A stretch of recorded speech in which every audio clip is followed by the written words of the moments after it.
जज़ाकल्लाहु व बल्लगनाहु रसूलुहुन नबियुल करीमुल अमीन व रऊफुर रहीम। अच्छा जी, बिस्मिल्लाहिर्रहमानिर्रहीम।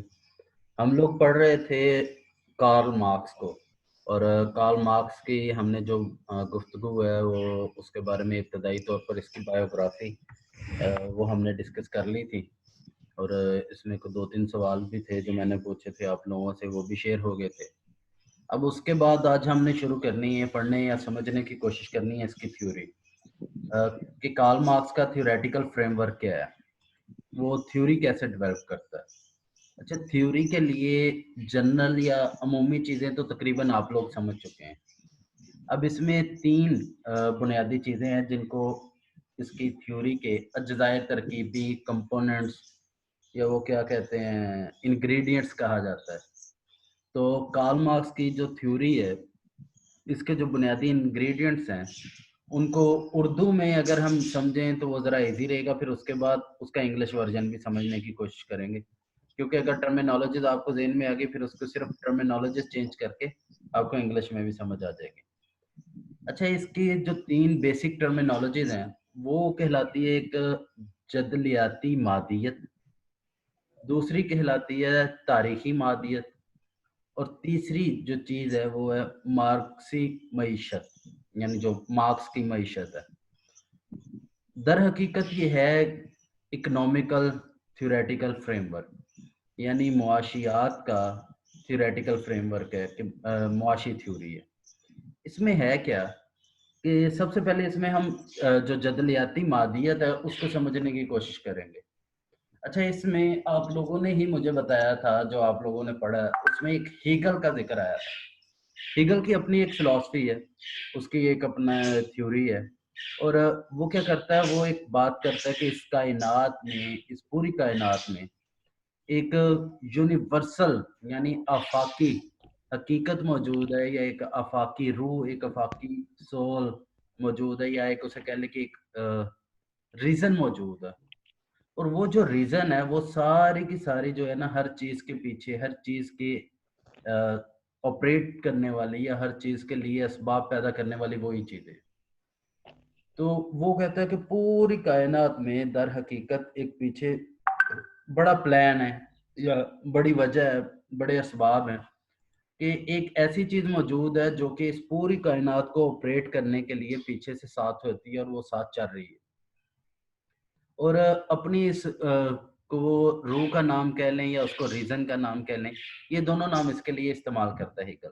अच्छा, ये हीगल का फलसफा है, इसी को थोड़ा सा तब्दील करके कार्ल मार्क्स ने। अस्सलाम वालेकुम सर। वालेकुम अस्सलाम बेटे।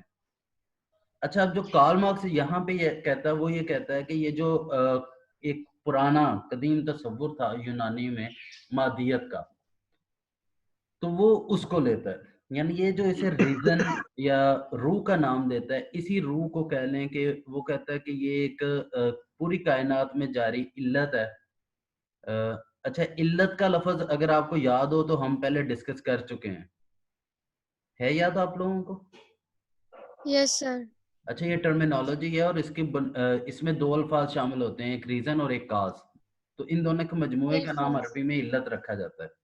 तो उसी इल्लत को ये जोड़ता है कार्ल मार्क्स मादे के साथ, कि इस पूरी कायनात में पीछे एक मादा होता है, एक मटेरियलिस्टिक अप्रोच है या एक मटेरियल है जो कि पूरी कायनात के पीछे है और पूरी कायनात उसके मुताबिक ऑपरेट हो रही है, और उसी के साथ इंसान तरक्की भी करता है और उसी के साथ इंसान की तनज़्ज़ुली भी होती है।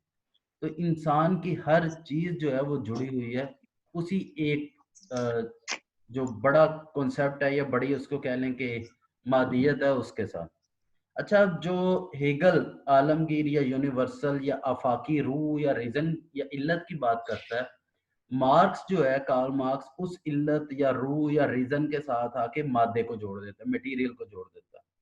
अब मटेरियल, वो ये कहता है कि ये जो मटेरियलिज्म है या मटेरियलिस्टिक है या मटेरियलिस्टिक अप्रोच है इसकी, या जो मटेरियलिज्म है, वो ये कहता है कि ये कोई ना तो फिक्शन है और ना ही कोई तसव्वुफ है।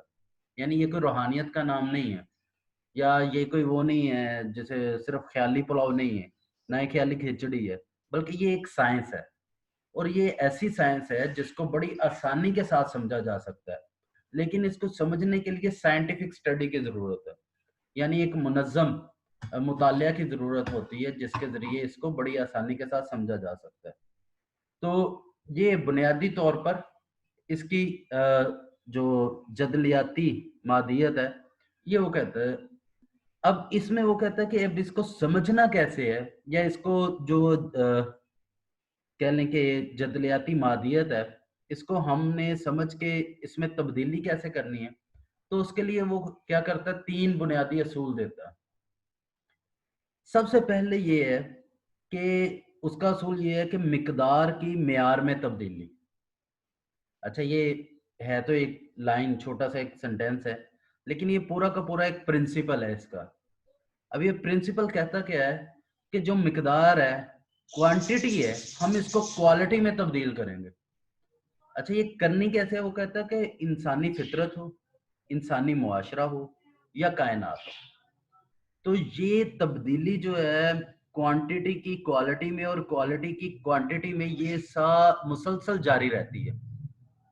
और जिस तरतीब से, जिस तेजी के साथ ये तब्दील हो रही होती है, उसी तेजी के साथ, उसी तब्दीली के साथ जो मुआशरा है, इसकी तश्कील और इर्तिका हो रहा होता है।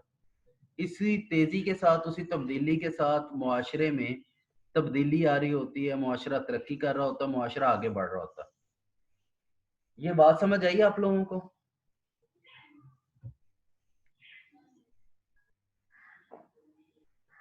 कहाँ गई सारी वाम? जी सर। सर इसकी चीज तो वो यही, वो क्या क्या क्यों है ऐसे? मैं इसीलिए पूछ रहा हूँ बेटे, ये थोड़ा सा, जब अगर आप साथ पार्टिसिपेट करेंगे तो मुझे समझ आता रहेगा कि आपको नहीं समझ आ रही, तो मैं उसको एक्सप्लेन कर दूंगा। सर सबसे इसकी पहली अभी चीज, समझ नहीं आई। हाँ मैं इसीलिए पूछ रहा था, सबसे पहली चीज ये है कि क्वांटिटी को तब्दील करना है क्वालिटी में। अच्छा, इसको मैं यस एक सर। मिसाल से समझाता हूँ। वो ये कहता है कि ये यूनिवर्सल प्रॉब्लम है और यूनिवर्सल वो है फिनोमेना है जो कि कंटिन्यूअसली चल रहा है, कि क्वांटिटी क्वालिटी में तब्दील हो रही होती है।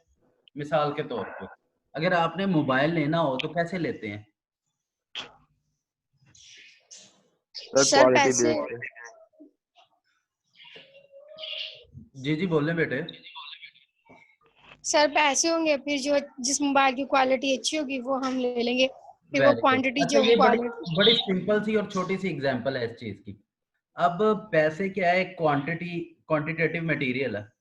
हम उसको जी सर। अदा करते हैं और उसके बदले में तब्दीली आती है, और हमारे पास क्या आ जाता है? एक क्वालिटेटिव मटेरियल आ जाता है। जी यस सर। सर। ठीक है, ये एक सिंपल सा, वो कहता है जी कि पूरी दुनिया में इसी तरह हो रहा होता है कि जो क्वांटिटी है वो क्वालिटी में, मिसाल के तौर पे गंदम है, गंदम क्वांटिटी में, उसको तब्दील करके जी हम आटा बना लेते हैं। आटा यस क्वांटिटी में, उसको तब्दील करके हम रोटी बना लेते हैं। ठीक है, ये वो कह रहा है कि ये जो तब्दीली है ये यूनिवर्सल है और मुसलसल आ रही होती है। समझ आ रही है? और जी इस यस सर। सर। सब के पीछे कोई ना कोई रीजन होती है। हमारे हर काम के पीछे एक रीजन होती है, हमारे हर काम के पीछे एक वजह होती है, और ये वजह जो है वो यूनिवर्सल है। यहां तक समझ आई है? जी सर। Yes sir. अच्छा, जो यूनिवर्सल रीजन है, इसको वो आप ये कह लें कि वो सर्वाइवल है हमारा, या ये कह लें कि हमारी ज़रूरियात है उनको पूरा करना है, या ये कह लें हमारी ख्वाहिशात है उनको पूरा करना है। लेकिन वो इसके पीछे क्या कहता है, एक बड़ी या मेजर रीजन है। उस मेजर रीजन को वो जोड़ता है इसके साथ, और इसके लिए कहता है कि जो जदलियाती मादियत है, या इसी चीज को हम समझ कैसे सकते हैं, इसके लिए वो कहते हैं जी सिंपल सा फार्मूला है। उसमें सबसे पहला ये है कि क्वांटिटी क्वालिटी में चेंज होती रहती है। सर ये जदलियाती क्या है? ये जदलियाती बेटे, इसका मतलब तो वैसे ये होता है कि लड़ने वाली। अच्छा, ये लड़ने वाली जब हम तीसरा असूल इसका पढ़ेंगे ना, ये आपको समझ आ जाएगा ये इसका ये नाम क्यों रखते हैं, ये समझ आ जाएगा। अच्छा, इसका पहला असूल तो ये समझ आ गया ना कि क्वांटिटी को क्वालिटी में चेंज करना है, और ये जो ऐसा फिनोमेना है जो कि कंटिन्यूअसली हो रहा होता है। ठीक है जी सर। अच्छा, अब दूसरा असूल इसका है, हमने मैथ में भी पढ़ा हुआ है, माइनस माइनस क्या हो जाता है? प्लस। प्लस। माइनस। अच्छा, ये बड़ी सिंपल सी बात है और बड़ा सिंपल सा वो है। वो ये कहता है कि जो कायनात में मौजूद इस वक्त पूरे मुआशरे में असूल चल रहा है या कोई भी चीज चल रहा है, उसमें जब तक हम इसकी शक्ल को तब्दील नहीं करेंगे, इसकी शक्ल को बदलेंगे नहीं, तब तक वो चीज एक नए सांचे में ढलेगी नहीं। ये बात समझ में आई? सर क्या कहा यस आपने? सर। मैंने ये कहा कि जब किसी भी चीज का हम देखें, बीज है ना, एक बीज, बीज की जब जी तक सर। शक्ल नहीं बदलेंगे तब तक वो नए सांचे में नहीं ढलेगी। गंदम की जब तक शक्ल नहीं बदलेंगे तब तक वो नए सांचे में नहीं ढलेगी। जी सर। ठीक है, यस सर। अब ये कह लें कि नफी नफी माइनस हो जाता है, यानी उनको तब्दील करने से उसका नतीजा बदल जाता है। जी सर। यहां तक क्लियर है? Yes sir. जी अच्छा, सर। तीसरा असूल इसका, ये सबसे अहम है कि इस कायनात में तसादुम या तजाद के बगैर एग्जिस्टेंस पॉसिबल नहीं है। Yes sir. ये बात समझ आई? Yes sir. सर सर बात नहीं थोड़ा समझ एग्जाम्पल से आई। बताएं। सर मुझे थर्ड अभी वाले समझ को, नहीं आई। थर्ड वाला समझ नहीं आया सर। अच्छा, सर तसादुम और तजाद के बगैर। मैं नहीं वो तो ये ठीक ना है, लाइन की असल तो में समझ आ गई। ये हमारी डेली रूटीन की चीजें हैं, लेकिन इस अंदाज में आके ना हमें थोड़ी सी कंफ्यूजन होती है। अच्छा, ये सिंपल सा ऐसे है कि रात के बगैर दिन का तसव्वुर नहीं हो सकता, यस सर। Yes sir. दुख के बगैर खुशी का तसव्वुर नहीं हो सकता। Yes sir. ऐसे ही है ना? Yes yes sir. सर। यही है, तजाद और तसादुम के बगैर दुनिया में कोई भी चीज एग्जिस्ट नहीं कर सकती। खूबसूरती हमें तब ही पता चलेगी जब हमें बदसूरती का पता हो। Yes yes sir. सर। ठीक हो गया? तो वो यही बात कह रहा है, सिंपल सी बात है। सर अब आ गई। अब आगे बात समझ। अच्छा, अब चूंकि ये एक ही वक्त में कायनात में मुआशरे में दो मुखालफ कुव्वतें मौजूद होती हैं, नेकी और बदी एक ही वक्त में मौजूद होती है, और इसके बगैर मुआशरा आगे नहीं बढ़ सकता। Yes sir. अच्छा, अब ये चूंकि एक ही वक्त में मौजूद होती हैं और दोनों में तसादुम हमेशा रहता है, यानी बदी और नेकी और बदी, नेकी और बदी, ये इनमें अच्छाई और बुराई, ये हमेशा तसादुम रहता है, इनमें झगड़ा चलता रहता है। तो ये जो झगड़ा चलना है, ये तसादुम है, इसको कहते हैं जदल, लड़ाई, मुजादला। तो इस वजह से इसे कहते हैं जदलियाती मादियत। जी सर। अच्छा, अब जदल जदल समझ आ गया कि दोनों एक ही वक्त में मौजूद हैं। अब इसको Yes, sir. मादे के साथ कैसे जोड़ना है? वो ये कहता है कि असल में इस कायनात में जो भी चीज है, उसकी जो बेसिक रूह है या सोल है, वो क्या है? मटेरियल है। हर Yes, sir. चीज के पीछे जो असल चीज है, जो कि सभी को लेके चलती है, सभी के पीछे बुनियाद बनती है, या सभी की वजह बनती है, वो इंसान की मादी तरक्की है। इंसान के पास मटेरियल नहीं होगा तो वो आगे नहीं बढ़ सकेगा, और मटेरियल होना और ना होना, इन दोनों के बगैर, इन दोनों के दरमियान कशमकश हमेशा रहती है, मौजूद रहती है और Yes, sir. मुसलसल रहती है। Yes, sir. अब ये बात क्लियर हुई? Yes, sir. क्यों भाई, बाकी को भी क्लियर है? जी सर हो गई है। Very good. Yes, अच्छा sir. बेटे, ये समझ आएगा तो फिर हम इससे आगे वाली समझ सकेंगे। तो मुझे साथ साथ बताते रहना, यही ना हो मैं समझू कि समझ आ गई और बाद में पता चले कि आप लोगों को नहीं समझ आई। सर यहाँ तक तो आ गई है। वेरी गुड, इंशाल्लाह आगे भी आ जाएगी। ये इतना मुश्किल Yes. नहीं है, जब हम एंड पे जाके इनको एक दूसरे के साथ रिलेट करेंगे ना तो फिर बड़ी आसानी से समझ आ जाएगी। यहाँ तक क्लियर है? Yes Yes. सर। सर ये मटेरियलिज्म आ जाता है ना, ये जो मादे वाली बात की है। बेटे एक है थ्योरेटिकल फ्रेमवर्क मटेरियलिज्म का, हम उसकी बात नहीं कर रहे। Okay sir. एक है मादी तरक्की, हम उसकी बात कर रहे हैं। Yes sir.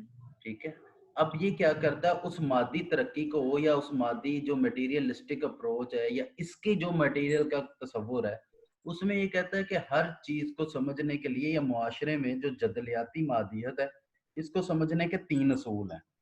हमने वो 3 असूल डिस्कस किए। पहला असूल ये है कि कायनात में तब्दीली का अमल मुसलसल जारी रहता है, और ये तब्दीली हो कौन सी रही है कि ये क्वांटिटी को क्वालिटी में, मिकदार को यस। म्यार में तब्दील कर रहा है।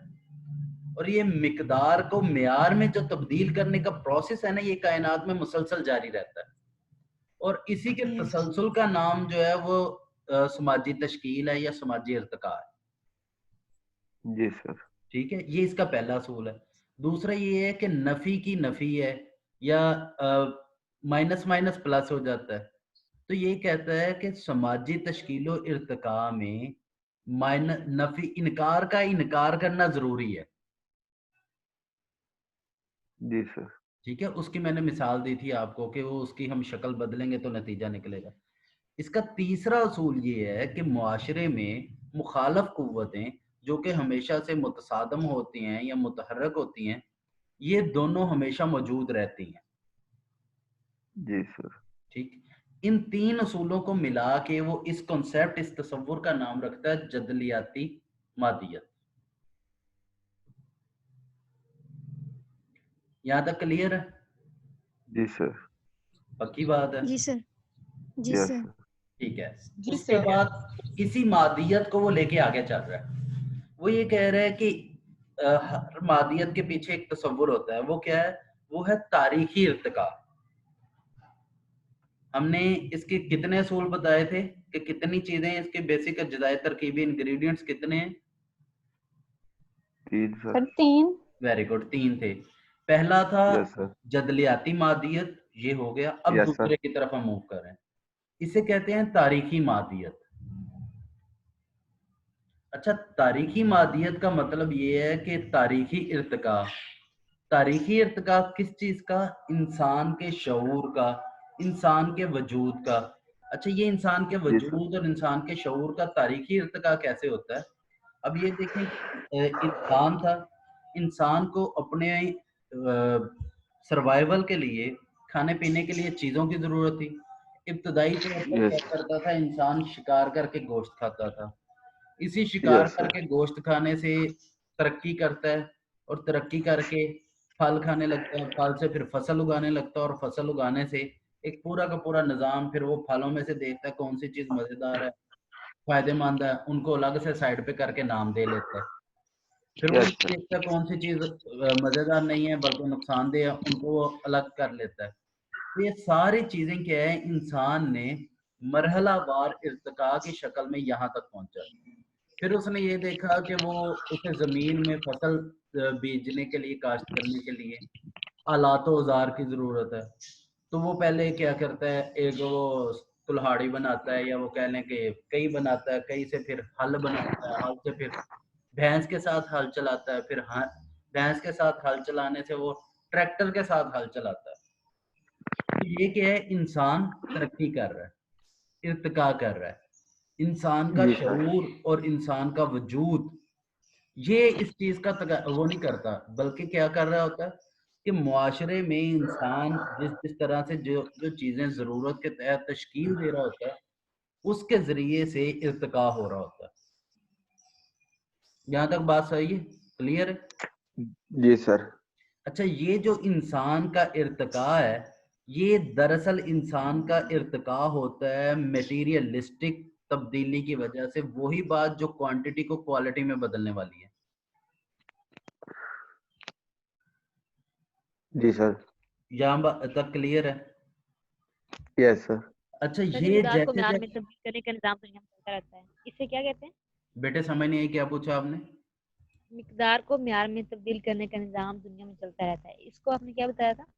बेटे मैंने ये बताया इस था निजाम कि को क्या कहते पिछले जो जदलियाती मादियत था उसमें उसका एक असूल है ये, हैं? Yes sir. ठीक है। अब मैं ये कह रहा हूँ कि ये जो तब्दीली है ये मुसलसल और तारीखी हिस्टोरिकल होती है, ये हिस्टोरिकली मरहलावार ये तब्दीली कंटिन्यूसली जारी रहती है, यस सर। ठीक है। अब ये जो तब्दीली मुसलसल जारी रहती है तो इसके नतीजे में पूरा मुआशरती ढांचा बदल जाता है।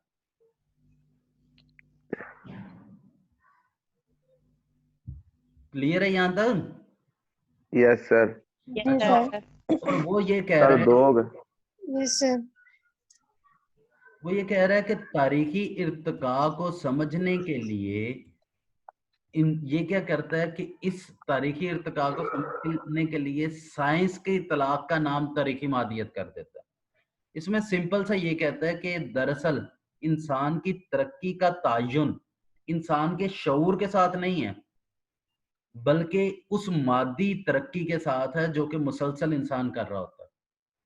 कि इंसान दरअसल जो बेहतर हो रहा है उसकी बुनियादी वजह ये नहीं है कि इंसान का शऊर बेहतर हो रहा है, इंसान तरक्की कर रहा है उसकी वजह ये नहीं है कि इंसान शऊरी तौर पर आगे बढ़ रहा है, नहीं।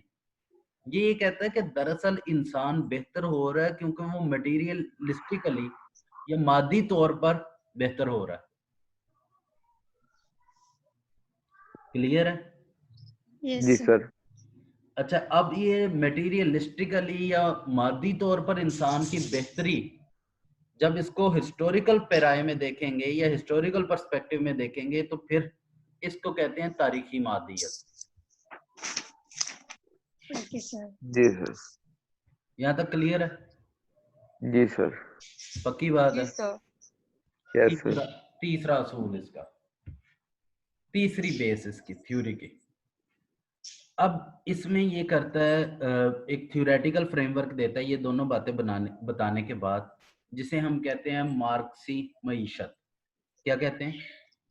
मार्क्सिज्म वैसे। अच्छा, अब ये टाइटल ध्यान में रखना है।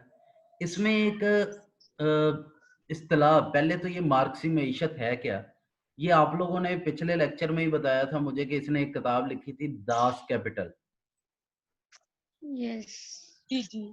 अच्छा, ये कैपिटल क्या होता है सबसे पहले तो इसे समझ लें। हमने जब इकोनॉमिक्स की बात की थी तो इसमें बताया था कि फैक्टर्स ऑफ प्रोडक्शन में एक जो फैक्टर है वो कैपिटल है। कैपिटल कहते हैं सरमाए को। जी सर। ठीक। अच्छा, ये क्या करता है, ये कहता है कि दरअसल जो सरमायादाराना निज़ाम है ना, इसमें चीज़ों का जो ताल्लुक है या एक दूसरे के साथ तबादला है, ये जो तबादला है दरअसल ये पैदावार के साथ बढ़ता और कम होता है।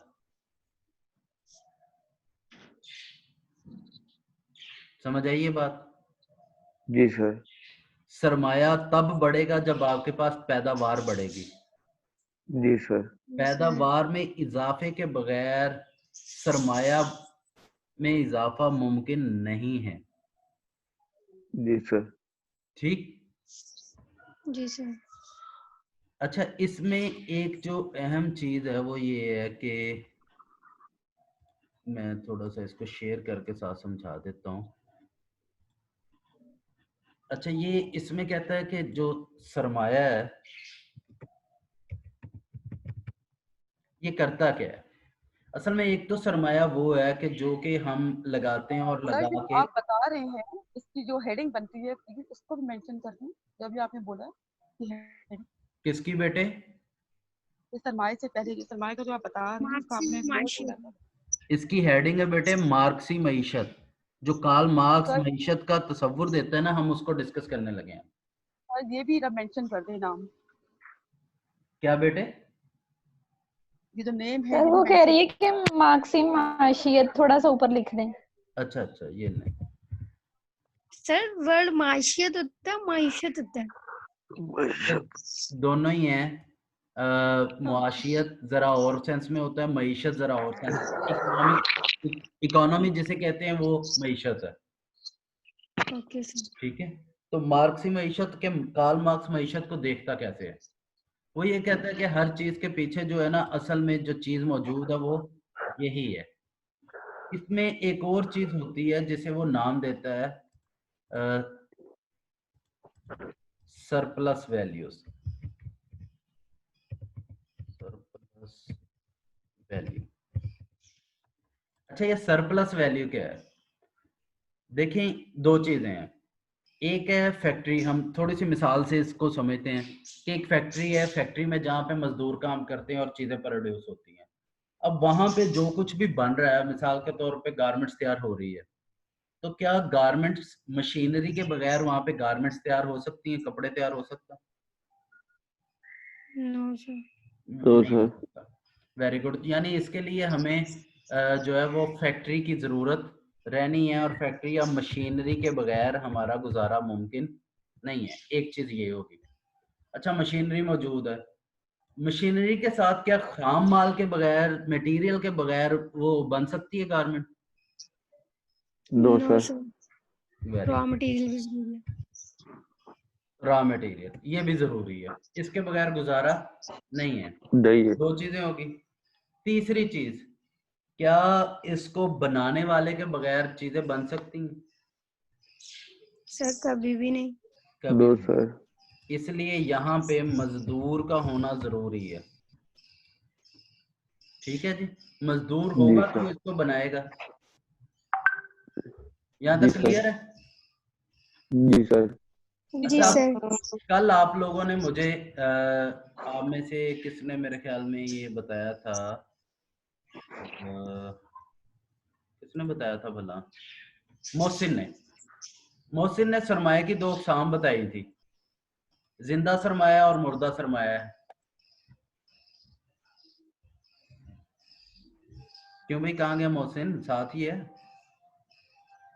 सर। जी सर। चलो ठीक है।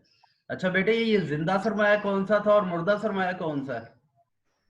सर मैं आपको अभी बताता हूँ। नहीं नहीं, अब रहने दे, यही है। वैसे ही याद है तो वो समझा दें, ये मैंने सर लिख इसके दिया जेहन में था। नहीं है। अच्छा चलें। असल में देखें, ये एक सरमाया ऐसा है जो कि आपने लगाया और लगा के फैक्ट्री स्टार्ट कर ली, और इसके साथ आपने चीजें प्रोडक्शन या पैदावार शुरू की, लेकिन इसके बगैर वो पैदावार मुमकिन नहीं है। तो ये जो चीजें हैं ये आप लोगों का डेट कैपिटल है, लेकिन साथ ये मुद्दा सरमाया। जी बेटे। जी सर, ये मुर्दा सरमाया होगा। हाँ जी, ये मुर्दा सरमाया हो गया। अच्छा, ये एक दूसरी चीज है जो कि आप इसको पे करते हैं, और इसको पे करने के बाद ये मजदूर काम करता है, और काम करके ये क्या करता है, फिर कुछ चीजें प्रोड्यूस करता है। तो इस पैदावार के पीछे जो दरअसल चीज है वो है सरप्लस वैल्यू। ठीक है, ये आप लोगों का जी मुर्दा सर। सरमाया है, और ये आप लोगों का जिंदा सरमाया है। ठीक है जी। जी सर। अच्छा, होता ये है कि ये जो सरमाया ना, ये इसकी भी अपनी एक मुद्दत है। ये अपनी मुद्दत पूरी करेगा। मिसाल के तौर पर आपने मशीनरी ली 4 लाख की, और उसके बाद खाम माल लिया 50,000 का। ठीक है, ये 4 लाख की मशीनरी की एक मखसूस मुद्दत है, वो तब तक चलेगी, उसके बाद ये एक्सपायर हो जाएगी। खाम माल है, इसकी एक मखसूस मुद्दत है, ये चलेगा और उसके बाद खत्म हो जाएगा। लेकिन ये जो है ना, ये हर सूरत बरकरार रहना है, इसके बगैर मुमकिन नहीं है कि आप लोग आगे बढ़ सकें। ये कॉन्सेप्ट देता कौन? Karl Marx. मुकालमा।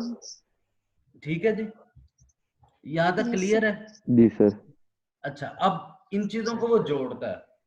जोड़ता कैसे है? वो ये कहता है कि इन चीजों के जुड़े बगैर, इन चीजों के एक दूसरे के साथ मुर्तकिब हुए बगैर, या एक दूसरे के साथ क्या कहते हैं, पेवस्त हुए बगैर कोई भी चीज पैदा होना मुमकिन नहीं है। क्यों नहीं है? इसके लिए यहाँ पर वो एक और इस्तेलाह इस्तेमाल करता है। उस इस्तेलाह को कहते हैं कदर। वो ये कहता है कि यहाँ पे एक चीज है कदर। अब ये इस कदर को किसे कहता है? वो कहता है कि दुनिया में जितनी भी चीजें हैं ना, वो दो अशिया से मिलके बनती हैं। इस कायनात में मौजूद हर चीज दो अशिया से मिलकर बनती है। उसमें एक तो चीज होता है मादा, मादा होगा तो वो बनेगी, और दूसरी चीज इसमें साथ मौजूद होती है इंसानी मेहनत। ठीक है, अब ये कहता है कि मेहनत जी सर। होगी तो वो चीज की कोई कदर बनेगी। कदर यानी वैल्यू, वैल्यू तो समझते हैं ना, यस सर। जी ये सर। लिखी हुई है वैल्यू। तो ये कहता है कि ये जो कदर है या वैल्यू है ये दो चीजों से मिलके बनती है। उसमें एक मटेरियल होना चाहिए और दूसरा इंसानी मेहनत होनी चाहिए।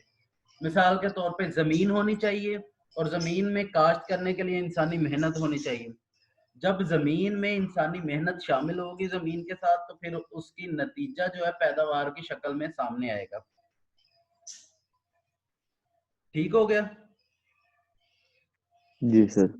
अच्छा, यहाँ पे वो कहता है कि ये जो इंसानी मेहनत है ना, ये भी एक अहम चीज है।